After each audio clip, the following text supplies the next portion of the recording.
আখি আর দেবার সম্পর্ক এবার কিন্তু নতুন দিকে মোড় নিতে চলেছে। হ্যাঁ বন্ধুরা, দুই শালিক ধারাবাহিকে এবার তোমরা দেখতে পাবে জীবনটা এখন অনেক সুন্দর হতে চলেছে আখি এবং দেবার। ওদিকে গৌরব এবং ঝিলিক মিলে তো সুন্দরভাবে কাঞ্জিলালের ছাতার বিজনেসটা ধরে ফেলেছে। এখন কিন্তু আখির প্রতি দেবার একটা সফট কর্নার কাজ করবে। দেবা ভাববে যে আখি মেয়েটা এতটাও খারাপ নয়, সে শুধু ঝিলিকের নামটা নিয়েছে, কিন্তু ওর মনটা বেশ ভালো। ও তো আসলে কাঞ্জিলালকে পছন্দ করে না, তাহলে আমি কেন শুধু শুধু এই মেয়েটাকে কষ্ট দিচ্ছি?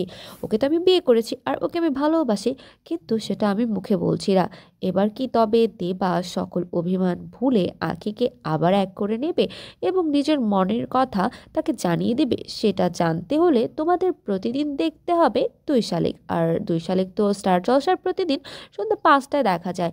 তোমরা এই ধারাবাহিকের সময় পরিবর্তন নিয়ে কিছু বলতে চাও কি না সেটা কমেন্ট করে অবশ্যই জানাও।